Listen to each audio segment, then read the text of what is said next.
Hello! Hello po. Hi, magandang gabi. Magandang gabi rin po. Kinakabahan. My Kinakabahan first time. kinakabahan ka? Opo. Wag gaano, walang matutulong sa usapan natin 'yan. Kalmado ka lang. Opo. What's your name? Ashley po. Ashley. Anong paano yung Ashley mo? May EY gano'n? Opo. L-E-Y or L-Y? Ley. Ilang taon ka na, Ashley? 33. 33. Calling Yes po. from? Laguna. Laguna. Saan ka sa Laguna? Sa Santa Rosa. Santa Rosa. Okay. Santa Rosa lang. Nandiyan kami nung nakaraan ni Gandang Kara. Asan po banda? Sa may New Valley banda? Sa kabilang side ng ng SLEX. Sa may SM. Side ng Enchanted Kingdom. Okay po. Sa may Balibago. Doon. Lang po. Ha? Malapit lang din po ako doon. Talaga. So you are now in Santa Rosa. Opo. Matagal ka na nakikinig sa akin o nakasubaybay sa akin? Baka magalit ka since high school. Okay na, maraming salamat sa pagtawag. Paalam mga bata. Mali yung tanong ko, na bad trip ako bigla sa sarili ko, di ba?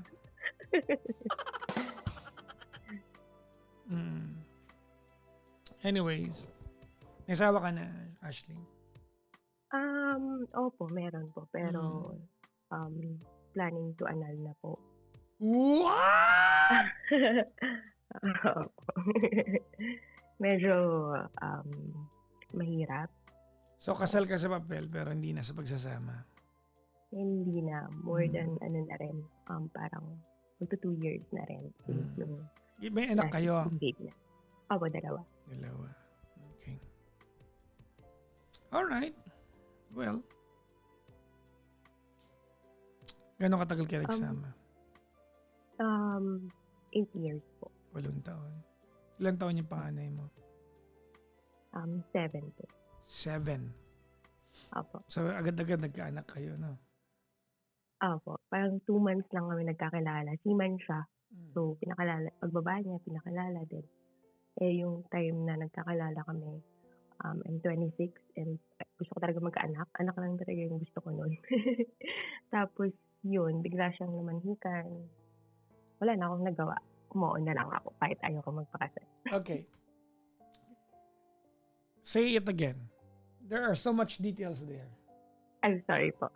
I mean, 2 months kami nagkakilala together. Pinakilala lang sa akin siya ng ka-office mate ko.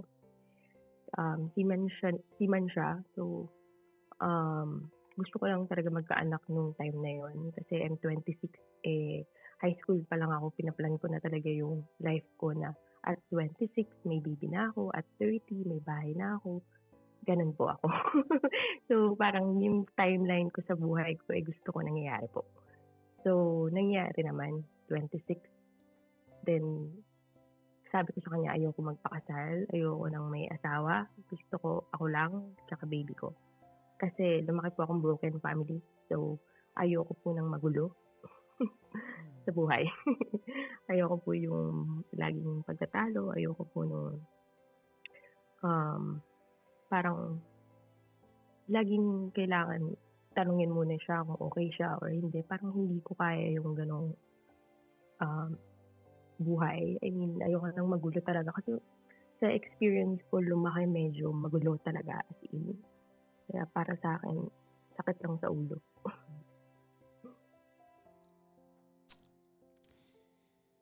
May kulang doon sa narinig ko. Ano? So, okay. I don't know kung if I heard it properly. Pero parang kinasangkapan mo siya. Parang ganun. Para lang magkaroon ako ng anak. Pero minahal ko naman siya for 8 years. Binigay ko naman yung dapat kong ibigay as a wife, as a mother. I tried so hard. I am sure, di ba? Kaya lang very shallow kasi yung foundation ninyo. Sobra. Tapos seaman pa siya. wala talagang na-build na foundation na magkasama kami. Na as in, lahat ng problema, sinalo ko lang. Iyak na tuloy ako. Naiyak na ako agad. Very, Mm. very self-serving ng dahilan mo. Opo. But anyways, you Na, lasted for 8 years. Nagkadalawang anak kayo. mm. What was the turning point? Ba't kayo naghiwalay? Yung time po nung pangalawang baby ko na mga anak ako, sabi ko sa kanya, wag na siya sumakay muna. Kasi 3 months na lang mga anak ako, then hindi niya ako pinili. I mean, dahil daw walang pambayad sa ospital, kailangan ko daw ng pera. Pero hindi ko kailangan ng pera. Kailangan ko siya. Kasi hindi naman ako magpapabuntis ulit ng pangalawa kung wala akong pera o hindi ako handa. So parang hindi niya ako pinakinggan, sumakay pa rin siya. Tapos sobrang hirap nung sumakay siya ulit. Kasi ako lang mag-isa. Then yung kasama ko sa bahay nagkasakit. So 2 bata ako and then nagwo-work din ako as a VA every night. Sobrang hirap po. Nagkasakit po yung anak ko. On off sa isang linggo. So kailangan ko i-drive mula Laguna. Naghanap ng ospital dito pero walang pedya. Lipat po ako ng Makati. Kasi doon ako lumaki. Para lang isugod yung anak ko sa ospital. Na ako lang po mag-isa rin. So doon po ako nagising. Na parang sa 8 years, minsan lang naman ako humingi or humiling na mag-stay ka. Hindi niya ginawa. Pero maraming beses na rin naman po akong nakiusap na wag na siyang sumakay o umalis. Mula nung kumikita na ako ng mas malaki sa kanya. Pero hindi niya kami pinipili. Kasi hindi ko alam kung bakit. Hindi ko tinatanong kung bakit gustong-gusto mo umalis na hindi naman na kailangan umalis. To start with, dati kasi talaga nakakilala kami, medyo struggle. Kasi, syempre wala naman na-build. Ang daming lies, ang daming tago tungkol sa pera, nagka-problema sa pera. Pero, ano po? I'm listening. Ano, I'm trying to digest everything that you're trying to say. tungkol sa pera, bale, ako po kasi medyo risk taker. So, kumuha akong bahay sa Laguna kahit hindi kami ready. Inutang ko yung pera. Para lang, gusto ko po kasi na magkaroon ng pamilya na hindi sandal sa both parents namin. Na kahit mahirap, kahit struggle sa amin, nakakaya namin. Yung nakaya naman po, nung pandemic, medyo parang hindi niya ako tinutulungan sa part na mag-build ng family namin na meron. Nung first year namin na after we're married, buntis po ako nun. Hindi niya sinabi sa akin na papatapos niya yung bahay niya sa probinsya. Tapos ako, hindi ko alam na, Wait. What puts you in a position where you can demand those details? sorry po, What puts Hindi you ko in the kasi alam kung position where you can demand the details? Di ba ginamit mo lang din naman siya? opo, pero kinasal po kami na nun. After ng married, hindi Yeah. naman po ako nag-expect na sabihin niya sa akin lahat. Ang sa akin lang, sana alam niya yung priority niya rin na buntis ako. Pero wala naman akong reklamo dun dahil nag-work din ako. Nung nalaman ko, wala naman akong sinabi. Okay lang sa akin. Hindi okay sa Pero yan. nung, Hindi okay sa yan. hindi, opo, hindi siya okay. Wala ka lang pero sinabi pero hindi okay sa yan. hindi ko lang talaga siya pinush na kasi alam ko naman na panganay siya. So, pangarap niya yun. So, go. Kaya ko pa naman. I mean, may SSS naman, may trabaho naman ako nung time na yun. Kasi yung mga gamit ng bata, ako naman ang nag-provide. Tapos, bumaba siya. Nagalit siya sa akin. Kasi, bakit daw di ako nagtipid? Bakit daw ang mahal ng dedehan ng anak ko? Bakit daw yung diaper napakamahal ng pinipili ko? Dun pa lang ayoko na talaga ng gano'ng away kaya ayoko talaga ng relationship. Pero yun, in-explain ko sa kanya sumasahod naman ako, may pera naman ako, first baby. So kahit ano bibigay ko kung ano yung kailangan ng baby ko. Triny ko naman yung mura pero nagra-rashes yung baby. Yung bottle naman binigay lang ng tropa ko, pero sinasabi na ginigit niya na ang mahal, sobrang mahal. Yung Avent na sedehan. Nalaman ko pa sa kapatid ko na sinasabi na hindi daw ako marunong magtipid, kaya daw walang pera ngayon pagbaba niya, which is hindi ko kasalanan kung bakit kulang yung pera mo dahil nagpagawa ka ng bahay sa inyo. Dahil kung ano yung binibigay ko sa anak ko, pera ko na yun. Hindi naman ako nanghingi. Pero ang sakit lang sa part na, anak mo rin yan, bakit gusto mong tipirin yung anak ko? Pero yung pamilya mo, binibigyan mo rin naman na hindi ka naman nakakarinig sa akin. And explain ko sa kanya yung untik na kami naghiwalay nun kasi hindi niya naiintindihan. Pero naayos din. Pinatawad ko, nag-sorry siya. Binyag ng anak ko, nag-away pa kami. Na parang kasalanan ko kaya kulang. Parang ganun. Lagi niya akong sinisisi sa mga bagay na kulang. So, dumating din sa point na nag-online selling ako kasi ayoko nang sinusumbatan ako sa pera. Ayoko nang pinag-aawayan ng pera kasi pera lang yan. Kaya kitain para sa akin, gano'n. Nag-online selling ako, nakikita niya. Tapos one time, nagsabi siya na papadala siya sa mama niya kasi nangihingi. Sabi ko, sige. Tapos, pagpa-birthday kasi, parang 10,000 yung hinihingi. Sabi ko, ang sa akin lang, sabi ko sa kanya, ako hindi ako nangingi sa'yo kahit ano. Nakikita mo, naghihirap ako mag-double. Online selling ako para lang meron akong hindi mo masabing kulang. Tapos yun, kahit grocery kasi hindi hiningi, ang hiningi ko lang sa kanya is yung monthly dito sa bahay namin. Yun lang talaga. Tapos the rest ako na. Sabi nila sa akin, mali daw yung ginagawa ko kaso nga lang, ayoko kasing makarinig. Lalo na yung nakarinig ako dun sa baby ko na sinumbatan niya ako sa mga bagay na binili ko para sa anak ko. Kaya nagkulang. Ayoko ng ganun. So ginagawa ko lahat para lang maging okay kami. Tapos nagtago rin siya ng pera sa akin. Yung tipong bumukod na kasi kami. After a year, bumukod kami sa may Calamba. Malapit dito sa binili naming bahay. Wala akong pera nun kasi isa lang yung client ko noon time na yun. Isa lang yung job ko. Nagkulang ako sa kuryente. Tapos tinanong ko siya kung may extra siya.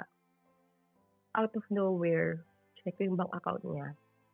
May pera siya. Nagpadala siya sa mama niya. Na which is ako, unang utang ako sa lending app para pambayad ng kuryente namin. Pinalayas ko siya noon kasi sobrang galit ko na parang nag-build ka ng family, tinatry ko rin naman. I mean, lahat naman tinatry ko. Tapos malalaman ko, hindi kami pa rin yung priority mo. Although hindi ko naman talaga ginusto magkapamilya na nandiyan ka, pero nandito na tayo, muuna ako. At tinatanggap ko yun, ina-embrace ko kung ano yung desisyon ko.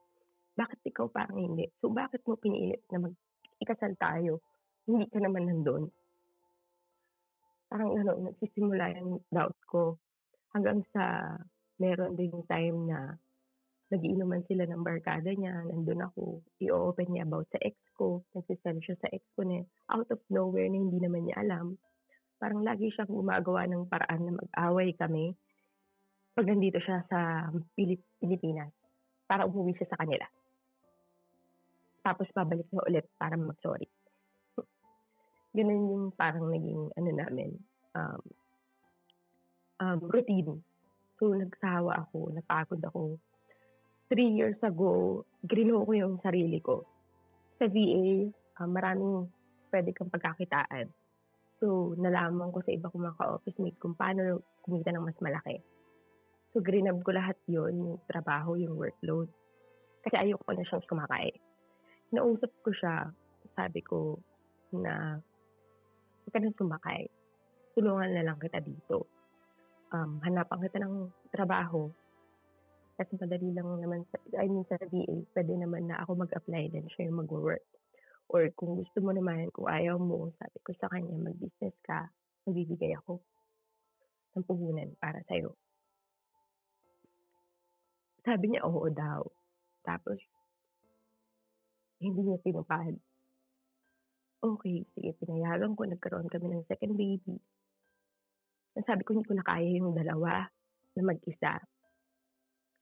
Although may pinsan ako dito na tumutulong sa'kin pero ang hirap na ang talino kasi nung anak ko na lagi siyang may award sa school. With honor siya lagi. Lagi siyang nasa contest pero, pinipilit ko naman maka-attend kaso nga lang hindi kaya ng katawan ko talaga. So, may mga contest na hindi namin na-attendan. Kinausap ko siya ng maayos na hindi ko na kayang hatid sundin yung bata, hindi ko na kaya na, maka-attend sa mga meetings dun sa school kasi ako lang. Tapos, kinausap ko siya ng maayos na puwede bang sinong bibitaw sa'tin kung hindi ako magtatrabaho mas malaking mawawala. Kung ikaw ang hindi sasakay maraming options na puwede kang pagkakitaan dito, na puwede kitang tulungan. Nag-isip siya, pero after a week, mas pinili niya pa rin sumakay. Kaya yung time ng pangalawa, yung nangyari na nagkasakit yung anak ko tapos yung buntis ako sa pangalawa, dun na ako na napagod.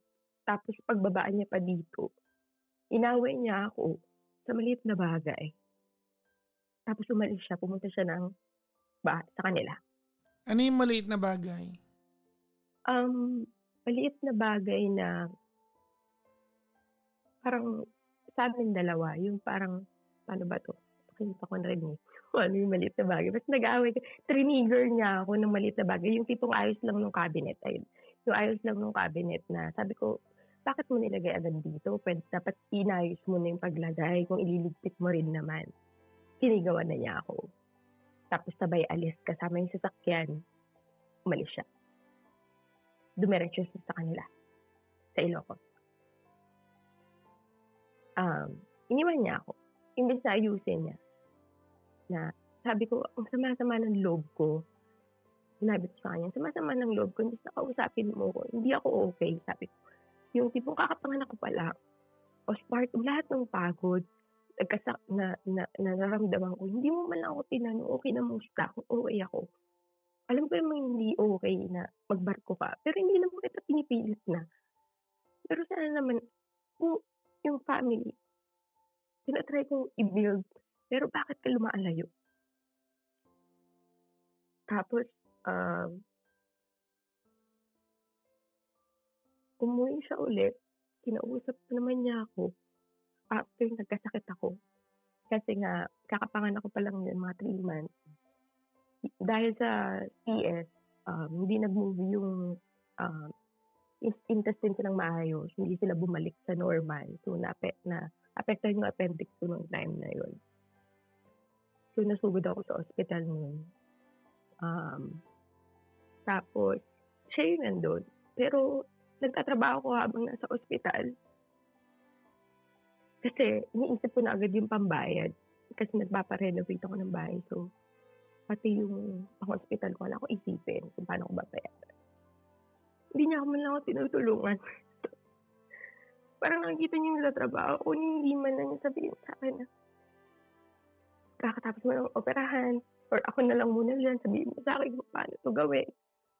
Wala, nagse-cellphone lang siya, tapos biglang mawawala.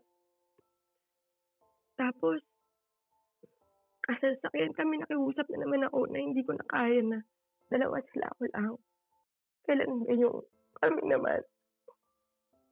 Kasi sabi ko hindi ko kaya maghintay ng matagal. Na 3 taon ako nakikiusap sa'yo, mag-stay ka naman kasi yung pera hindi na problema. Pero nung sinabi niya lang sa'kin, mayabang ako kasi mas malaki na yung sahod ko, ang taas daw ng pangarap ko, ambisyosa daw ako. Sabi ko, bakit ako titigil mangarap kung para sa mga anak ko, may mga properties akong kinuha na which is di niya rin ako tinutulungan doon. Na sabi ko, ito yung properties na kinukuha ko para balang araw gawin nating paupahan, hindi ka na sumaka. O kaya mag-isip ka ng business na gagawin natin para hindi ka na sumaka. Ang hiling mo lang is magstay ka as a father, as a husband. Nandyan ka. Na itong emergency. Nandyan ka. Pero hindi niya ako pinakinggan. Okay ka lang dyan? Okay lang. May tubig ka ba Tapos, dyan? You have water? meron naman. Sige, Tapos, maghilamos ka muna. sorry. Game. Tapos yun, sabi ko sa kanya, pag sumakay ka ulit, huwag mo nang asahan na may babalikan ka. Kasi hindi ko na kaya. Kasi once na pinatawad kita ulit, bakit ako na yung mawawala eh. I mean, ako na yung mabobroke. I mean, ako na yung magbe-break up, magbe-breakdown. Yung tipong hindi ako pwede mag-breakdown kasi yung dalawang anak, ayoko makita nila akong mahina. Kasi kapag mahina ako, yung panganay ko, nasasaktan. Ang sakit sa akin na yung anak ko nagtanong din sa akin na, Mami, bakit hindi tayo pinipili ni Dad? Bakit ayaw niyo mag-stay? Sabi ko, ginawa ko naman lahat. Ginawa ko na lahat. Pero ayaw niya. Ayaw niya sa atin. Ang ending is parang ako yung ayaw magpakasal pero siya naman talaga yung ayaw talaga sa pamilya namin. So, yung bumalik siya dito, sakto 7th birthday ng anak ko yun, nakabook ako ng Hong Kong. Anong gagawin mo sa Hong Kong? Celebrate namin yung 7th birthday ng anak ko. Sa Hong Kong? Apo. Galing. Buong family. Wow. Tapos, kasama siya dapat. Pero, pauwi naman siya. Pero doon ako nakapaghiwalay nung dumating siya. Sabi ko, hindi ko na kaya. Sorry. Yun lang. Tapos, hindi man lang po nag-effort. Wala nga, sorry. Wala lahat. Umalis siya. Nakot niya lahat ng gamit niya. Tapos sabi niya kahit sa birthday lang na anak niya. Sabi ko, wala kang ambag dyan kahit pamasahe mo eh. Ba't ka sasama? Sabagay. Ganun na po ako magsalita. Kasi wala, pagod na ako. Tapos, hindi siya sumama. Medyo sumama rin, rin sa akin. Parang, parang, minsan lang naman talaga kami lumabas na complete family. Yun na nga lang yung moment. Nasa buong 8 years. Pero, hindi ko rin mapilit yung sarili ko. Baka makasakit ako or baka, masabi lang ako masakit na salita. Kapag hindi magiging masaya pag kasama siya. So, after noon, Pwede 3 lang kayo umalis. buong family ko po. Kasi yung kapatid ko, mama ko. So kung sumama siya yung dayo, parang gano'n. Then, ayun. Ngayon, pati yung sasakyan, binenta ko yung binili niya, na binayaran niya. Ang gusto niya is, yung pag pinagbentahan ko, yun na daw yung support niya sa isang taon ng mga bata. Galit ako. Kasi, ano yung sinuporta mo ng 5 taon? Yun na nga lang ang bag mo. Tapos gusto mo hindi magbigay ngayon. Tapos, sumakay siya ulit. Yung alote niya is 20, mas baba. Ang hiningi ko lang sa kanya 35K yung sa 2 bata. Naka-breakdown yung sinend ko sa kanya. Tapos, binibigay niya sa akin is 23K lang. So, hindi na ako nagsalita. Kinausap ko yung nanay niya. Sabi ko, baka pwede po sanang pakausapan yung anak niyo na ito yung gastusin ng mga bata, ito lang yung binibigay niya. Tapos nakilala ko yung nanay niya, iba pala ugali. So, parang nagalit pa siya sa akin na parang, masaya ka ba? Masaya ka na walang tatay na yung mga anak mo? Maraming nagsabi sa'kin ng gano'n na, bakit daw hindi ko pa kayang tiisin, bakit hindi ko pa kayang pagbigyan. Which is siya nga, umalis ng kusa na hindi nga ako hinihingian ng kahit anong chance or kahit anong effort. Nasasakay na nga lang siya, gusto niya kami pa pumunta ng MOA para lang makita niya yung mga bata, imbes na alam niya yung bahay namin. Yan, nagsabi naman ako sa kanya na, "Puwede kang mag 1 week dito sa bahay bago ka umalis. Puwede kang mag 1 week dito 'pag dumating ka na, kasama mo yung mga bata." Siya yung ayaw. Ang ending sinisiraan niya ako. Sa mga taong nasa paligid namin na toxic ako. Mas maugali ko. Ayun yung story. Ngayon, okey naman na ako, pero masakit lang din yung sa part na hindi siya nakikipag-communicate sa mga bata. Nagpa-plan ako mag-annulment, mag-file ng annulment. Kasi dahil sa mga properties na meron ako, na kinukuha ko. Kasi conjugal lahat, kahit wala naman siyang binigay dun, conjugal lahat.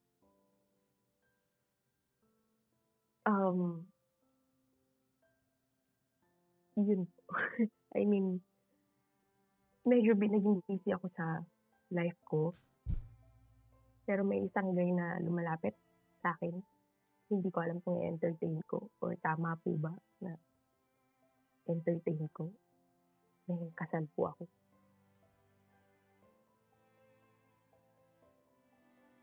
Na okey lang po ba yun? Masasaktan ko ba yung mga anak ko? Or kung makikipag-date magi-start ako makipag-date? Ha? Or Yun ang tanong mo sa akin? ay hindi naman po. Pati yung kung Ha? tama rin po Ang ba ibig mo sabihin sa akin, kalahating oras mo sinaraan kasama sa rin akin na yung ex mo, tapos ang tanong mo kung hindi makikipag-date naman. ka ng bago? Isa rin naman yun, pero yung pangalawa para kasing nasa doubt ko sa utak ko na ako ba mag-a-approach ng una na i-try niya or I-try niyo yung alin. na ayusin yung family? Ako po Ha? ba talaga dapat yung Wait lang. You kind of lost me there, Ashley. I mean, A part of dalawa you, a part of you wants that your husband, no, yung pinakasalan mong lalaki, would try to approach you and fix the problem. And a part of you is contemplating whether to date a new guy. opo, Does that make sense to you? hindi ko po alam No, talaga. matalino ka. Ano, naging bobo ka bigla ngayon? Tinatanong kita, does that make sense to you? Kasi hindi ko kasi alam kung Yes ano or yung no? Does that make sense to you? hindi po. Okay. Kasi ayoko maniwalang hindi mo alam ang sagot doon. Okay. Ang concern ko lang din kasi yung mga anak ko kung anong feeling na parang I don't know exactly where this is going. I understand your story. Naintindihan ko yung kwento mo. Pero hindi ko na alam kung saan papunta itong tatanong mo sa akin. parang meron kasi sa side ko na parang mag-e-effort pa po ba ako na kausapin siya na although siya naman na mismo yung walang ginagawang effort para sa family namin. I mean, i-a-approach ko pa po ba siya? Okay, ako naman Or muna. Tell me about the new guy. engineer siya. Mhm. Sabi siyang How'd tao, you, single, how'd you meet the new guy? online.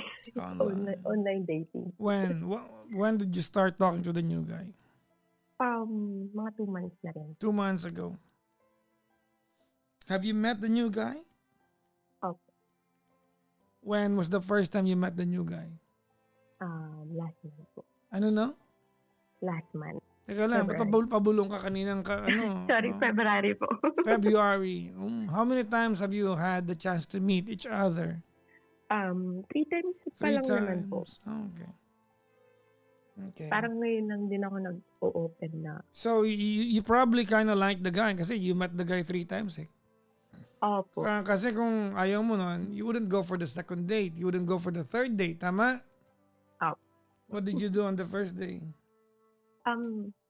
kumain na kami sa may hotpot, then Anong oras ka nag-coffee. nagkita? Umaga, mga 8 AM after work ko, siya papasok ng office. Pero dahil manager siya, Nag-leave siya. nag-leave siya. Then Yes. sinamahan niya ako mag-grocery. And then nagkape kami. Decent guy siya, sobrang mabait siya. Oh. Nakwento niya rin yung established din siya. Marami rin siya. Pareho kami ng gusto or plans.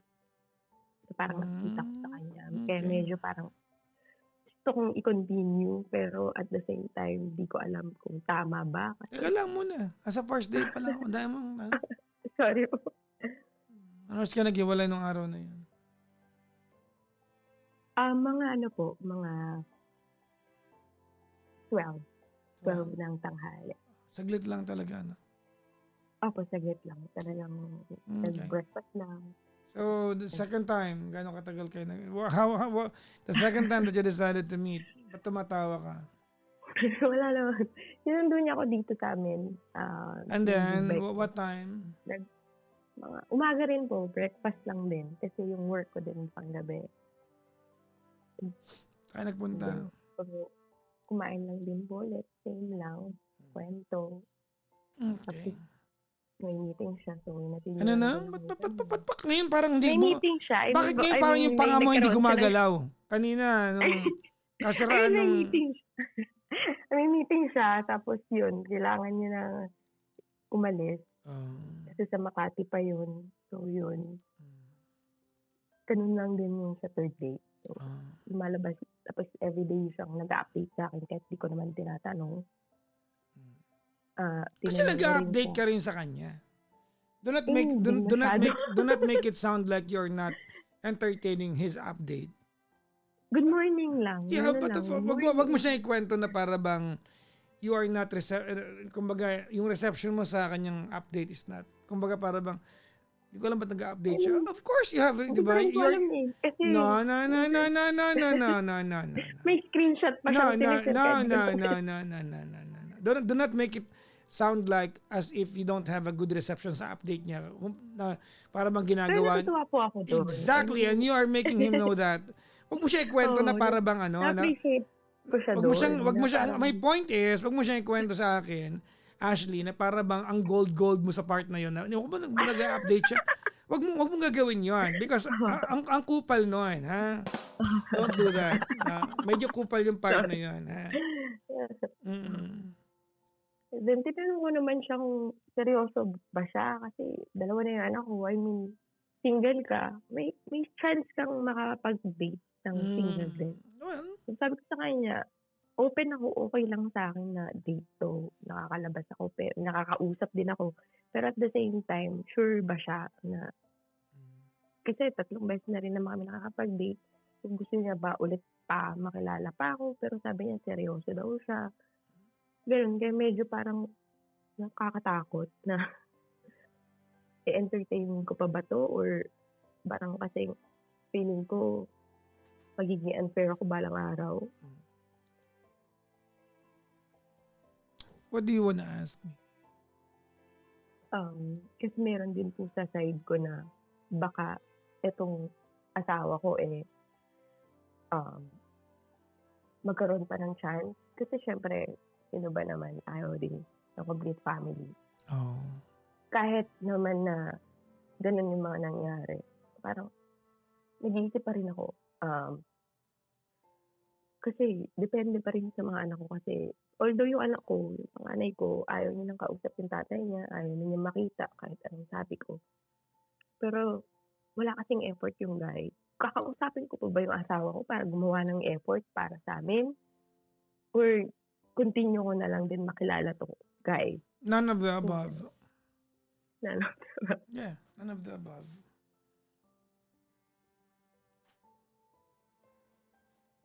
Okay po. I mean, if you're interested for me to explain things, I'd do it. But if you're just here for me to answer that question, none of the above. You want me to explain or okay lang naman? Di ko paliwanag. Bakit?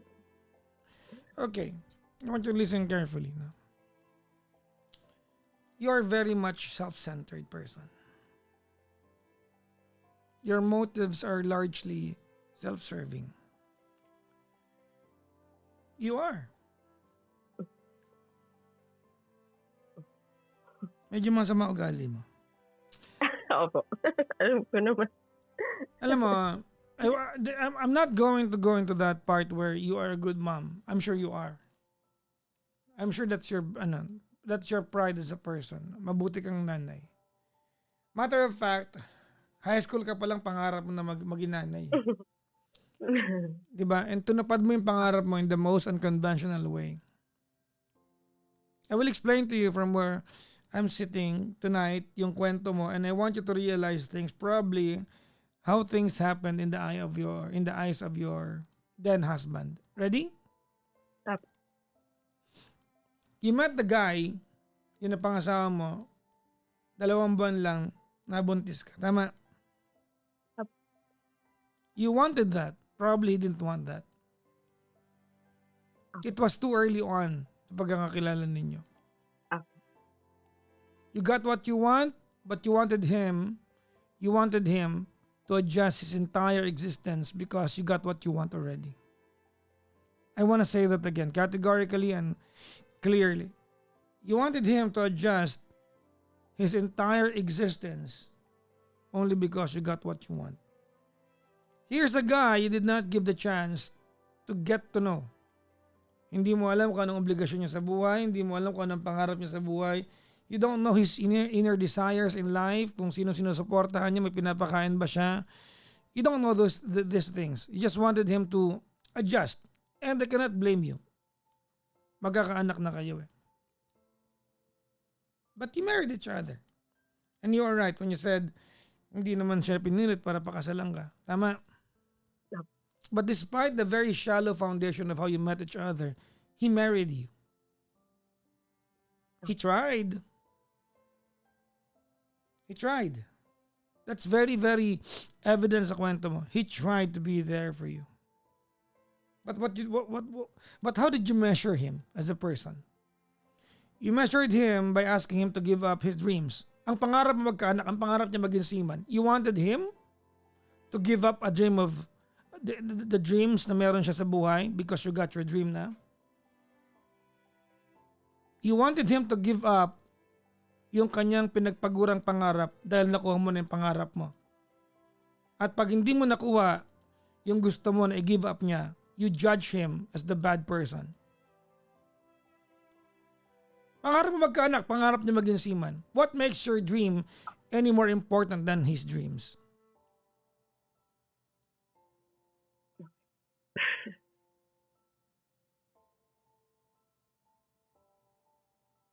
I mean, by all accounts, this is a good person.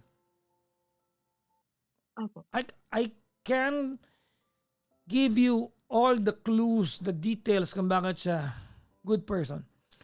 But you know what's the glaring evidence I can tell you that he's a good person? Do you want me to tell you? Nanggaling sa'yo to. Do you want me to tell you? Yes. Yeah. You spent 27 minutes to be exact. Inurasan ko eh. Bago ka nagsalita. You spent 27 minutes telling all the bad things about him. In the end, you said, aantayin ko po ba siyang bumalik sa buhay ko? So therefore, there's that glimmer of regret in your heart. Kasi kung he is all that bad, you wouldn't even contemplate of having him return into your life. That tells me a lot. That says a lot when you said, of course, gusto ko po maayos. So he's not all that bad.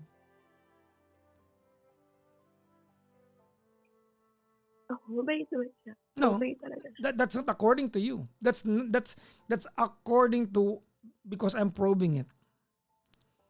Alam mo ano, tawag na ito, Ashley. If it did not work out, it did not work out.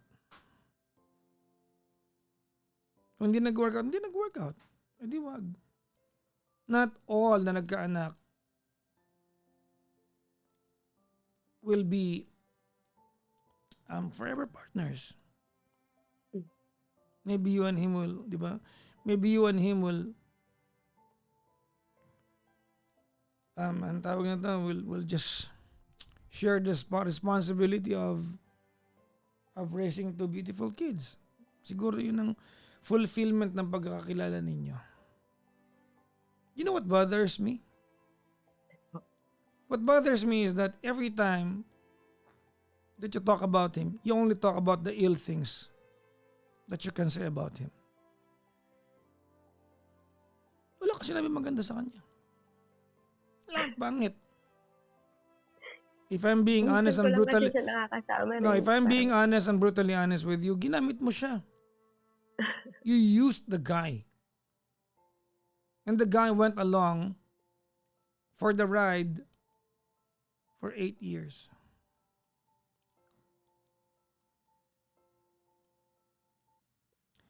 What did you say kanina? Nilista ko po lahat ng pangangailangan ng anak ko. 35,000 po. The guy gives you 23,000 a month. Kulang po. I will not question you kasi para sa anak mo yan. But he's trying to give whatever he can.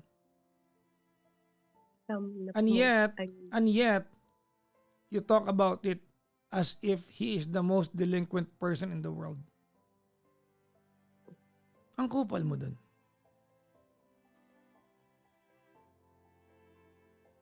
In more ways than one, you only think like he's a bad person because he did not want to do everything your way. At pag hindi niya ginawa yung gusto mo, kupal siya. Walang iya siya, masama siyang tao.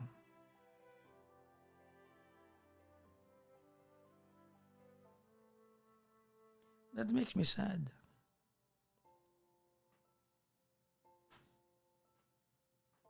It makes me real sad. This is a guy you've repeatedly claimed na hindi mo kailangan. You might not, hindi mo sinabi, but that's how it felt like. Kaya ko naman po yung mga bata, kaya kong buhayin. I mean, and here you are, about to date another person, and you are still the same woman that you were.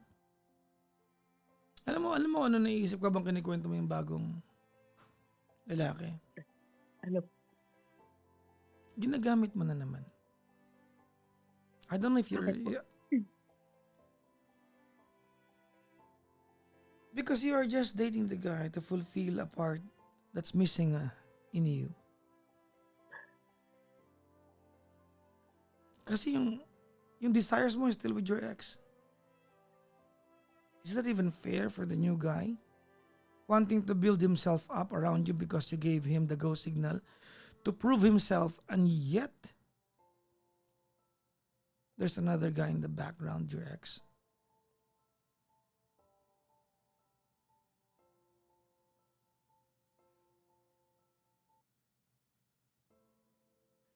I don't get your attitude.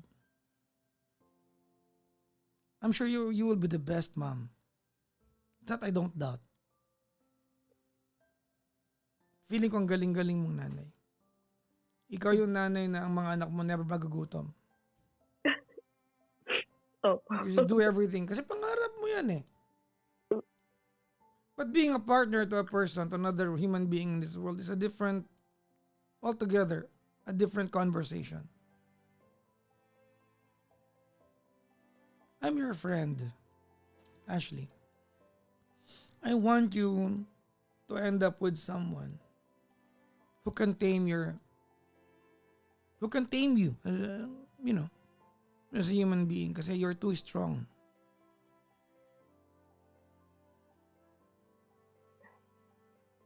So please only commit yourself to someone when you are willing to submit and be vulnerable around a specific person. Not because you're fulfilling a need. Mauulit lang yan na una.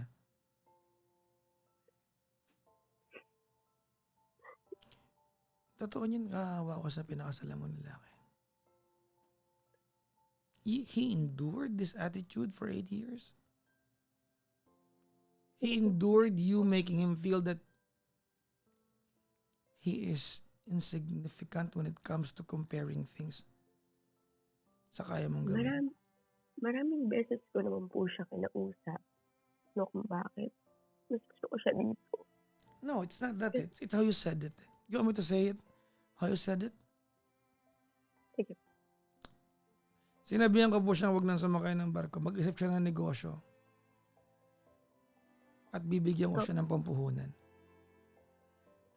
Sinabihan ko rin naman po You siya think everything is about money. You think that is his dream?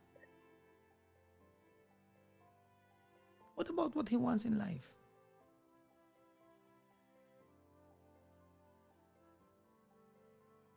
You snatched this guy from living his normal life. You lured this guy into, I'm sorry to say this, you lured this guy in between your two legs.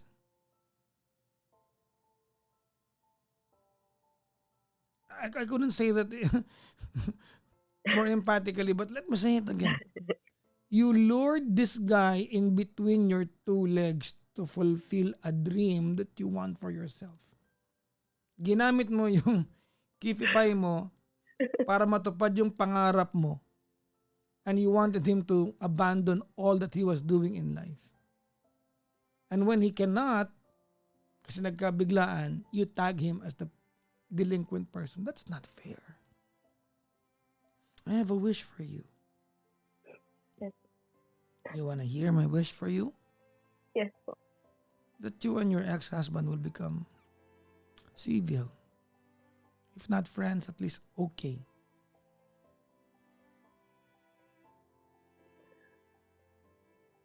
He's a good person.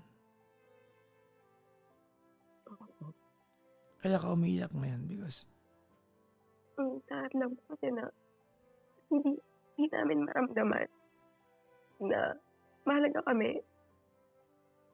Na tuwing emergency, nandito ka nga sa Pilipinas, pero nandun ka sa magulang mo. Na minsan ka na nga lang namin makasama. Hindi po kami pinipili. I know. That part you are not wrong. On the other hand, you are not fun to be around with. You know what it feels like to be around you? There's this constant need to prove things to you. Because you measure everything up to your own standards.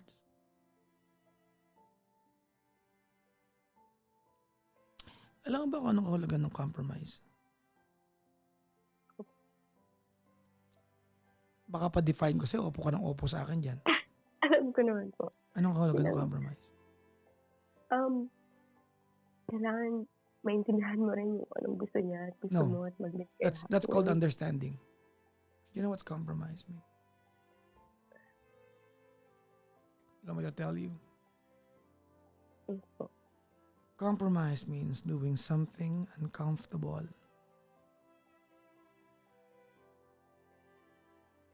to come to a common ground. Something uncomfortable.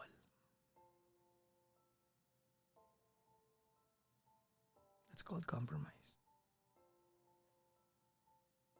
Alam mo, Ashley, tapos na to. This is over and done. Iwalay na kayo, you're in the process of annulment. Wala tayong magawa dyan. Lahat ng ito, lessons na lang ito. I'm afraid that you've lost a good person and yet you have not learned the lessons. Importante sa akin, bilang kaibigan mo, importante sa akin that you learn a lesson or some lessons from here, from this experience because you're going to fall in love soon. You're young. You're 33. It's important for me that you learn some lessons from this experience. So when you fall in love again, it will be a lifetime. Sana po. I wish that for you. I'm your friend. Tigilan mo muna yung civil engineer. Kasi hindi mo naman siya ganun kagusto dahil Inisip pa rin yung husband mo. Nag-kiss na Okay. ba kayo nun? Hindi po. Hindi po. Hmm. Hindi ko pa kaya yung ganung level na gawin. Parang medyo hindi ko kaya pa. Iba yung tawa mo eh. Sorry po. Let me ask that again. Nag-kiss na ba kayo ng engineer? Hindi po po. Hindi pa talaga. Tumawa siya ulit mga kaibigan. Hindi pa talaga. Let me define that, those quick laughters. Ready? Okay. There are two definitions to those laughters. Number one is that I'm lying, Papa Jackson. Or, hindi pa pero I wouldn't stop him if he tries to. Parang yung pangalawa. Pero, hindi na lang pala.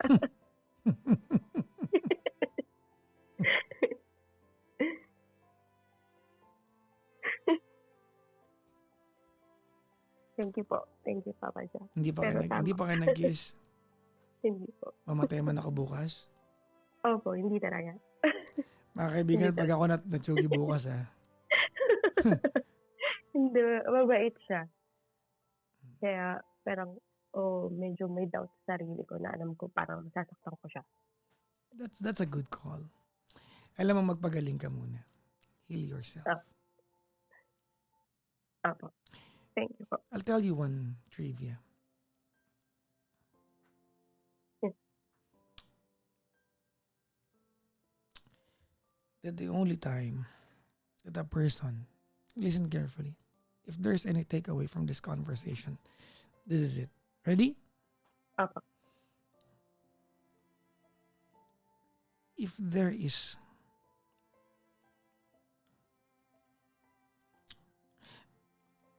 okay, let me rephrase it.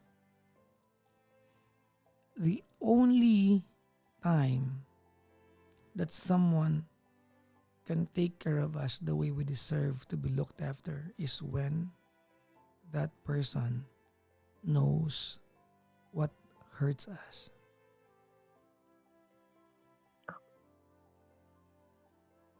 Hindi ko naramdaman kasi sa asawa ko. Because you're too strong.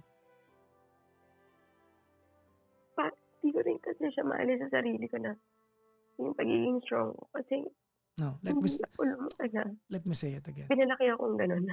No, that's not. Hindi yan. Let me say it again.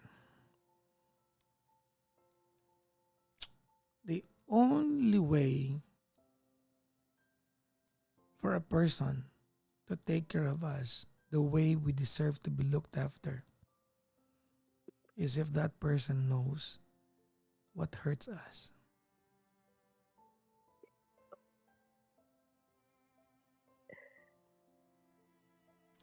Alam mo, human nature ng mga lalaki, pag masyado ka matapang, the guy will keep on chipping away the layers until he finds out what is it that hurts you. So I can stop doing it. Because men are matter-of-fact people. Men are task-oriented.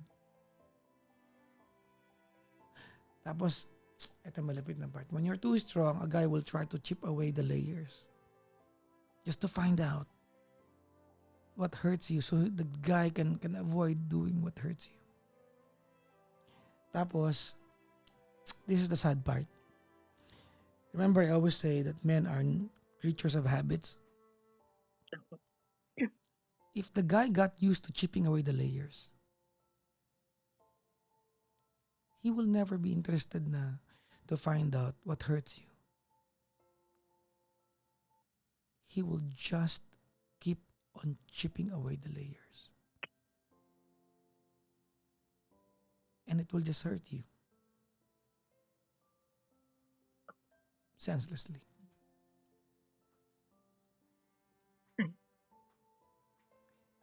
Mapaka-single ka muna. Opo. Baka pag nakita kayo ni engineer, lip-lapping ka, di ka makalaban. Kasi sabi mo kanina, di ba, yung second po, di ibig sabihin, hindi ka yung tawa mo no? Parang feeling ko nag-smack na kayo eh. Hindi talaga. Parang ako yung may gusto pero ayaw kong gawin. Di Did he hold your hands? Tinangka niya pero iniwas yung kamay ko. Oh, okay. I'll take your words for it. Opo. Thank you po. Thank you so much. Marami akong na-realize. I don't have an advice for you other than realizations na sana Ah. maalala mo. I like your sass. I like your grit. I like your determination. Thank you po. Gusto ko. I like strong people. Yeah. Gusto ko Kaso minsan, yan ayun nga, sumusobra eh, mahirap no? kami i-handle. Huwag mo dama yung iba. Marami akong kilalang babae. I'm sorry if I'm being gender specific ha. I don't mean this to offend anybody. Pero marami akong kilalang babae na sobrang tapang publicly. But when it comes to their partners, Tama. they're like toothless monsters.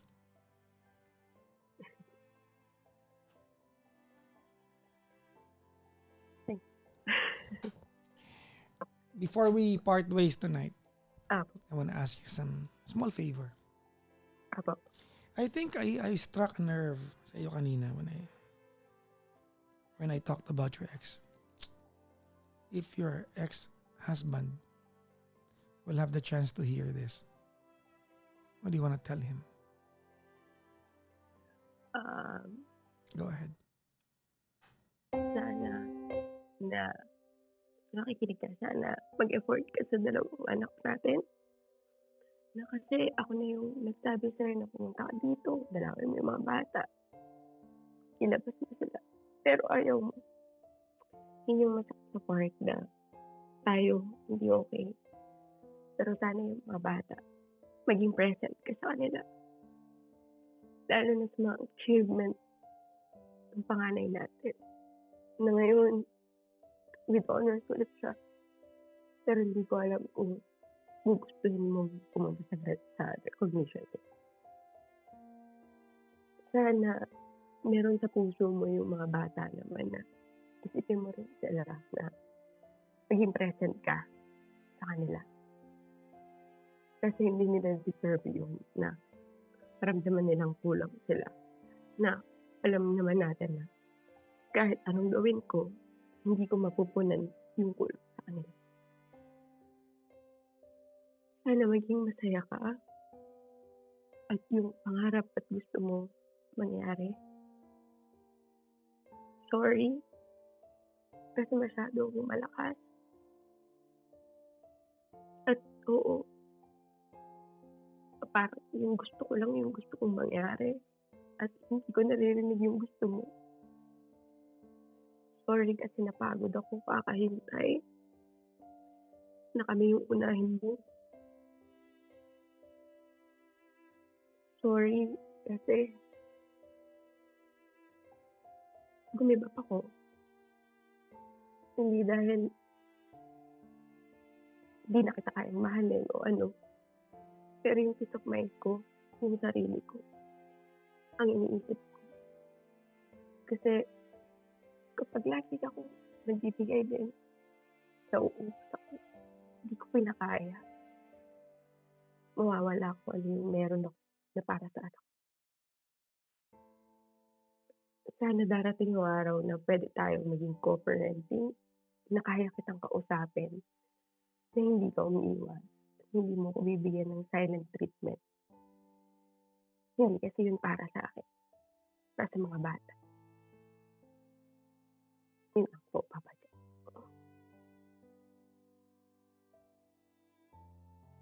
Okay na yun? Ako, okay po yun. Okay. Maraming salamat sa 50% na realizations na sinabi mo at 50% na gaslight.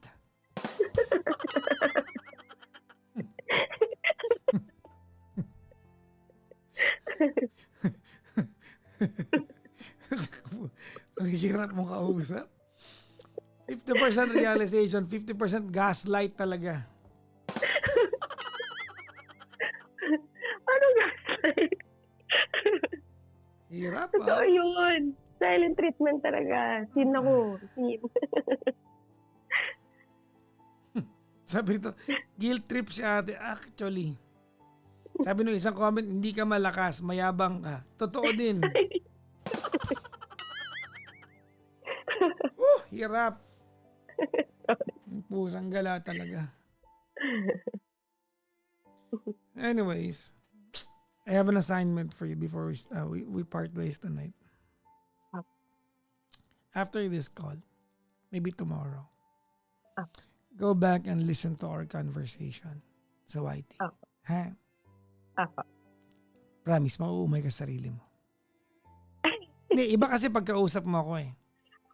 Pero iba pag tahimik ka na at pinapakinggan mo yung naging usapan natin. I want you to realize it by yourself. Tapos PM mo ako, ha? Sa front page. You tell me what you think of. Pero magagalit ako sa sarili ko. Totoo.